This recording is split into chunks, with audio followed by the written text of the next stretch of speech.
2-3 వేల కంటే ఎక్కువ పట్టదు. పార్కింగ్ కోసం ఏదో వాళ్ళు ప్లేస్ పెట్టుకున్నారు. నేనేమంటానంటే సరే పోనీ అది ఏమైనా పెట్టుకొని ఏమైనా చేసుకోరు కానీ దాన్ని ఏముంది. ఆ పార్టీ నేను ఆ ఫంక్షన్లకు అటెండ్ అయినా కాబట్టి తెలుసు నాకు. చిన్న ఫంక్షన్లు 35,000 మంది ఆ ఫంక్షన్లో పడితే వదిలేసే దాని గురించి ఎంత పెద్ద చర్చ అవసరం లేదు కానీ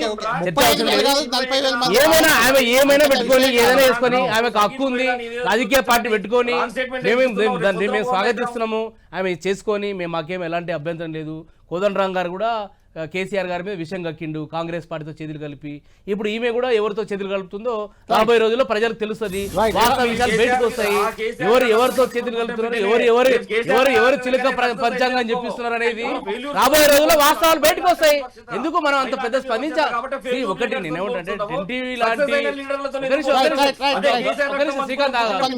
ఎన్టీవీ లాంటి ఛానళ్ళు చర్చ పెట్టింది కాబట్టి ఈ సమస్యకి పెద్ద చర్చ ప్రాధాన్యత వచ్చింది. కాబట్టి అంటే పార్టీ అనేది తెలంగాణలో ప్రాధాన్యత లేని అంశమా మీకు? అసలు అవసరమే లేదు కదా తెలంగాణ ప్రజలకు. ఆల్రెడీ స్పేస్ లేదు కదా.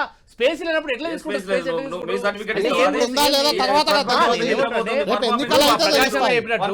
తెలంగాణలో బలమైనటువంటి ప్రతిపక్ష పార్టీ ఉంది. కేసీఆర్ లాంటి ఒక పెద్ద మనిషి ఉన్నాడు. అలాంటి వ్యక్తి అపోజిట్ గా పార్టీలు వచ్చేటువంటి పరిస్థితి ఈ రాష్ట్రంలో వచ్చిందా? అది 100% అది ఎక్కువ రోజులు ఉండే పార్టీ కాదు. ఆ పార్టీకి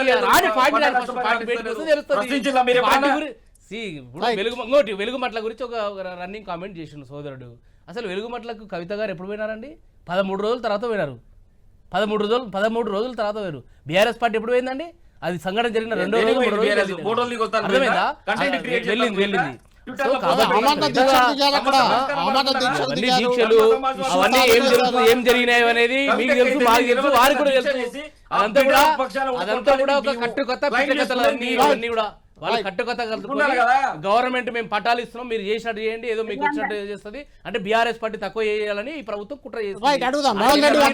అసలు మీరు పావుగా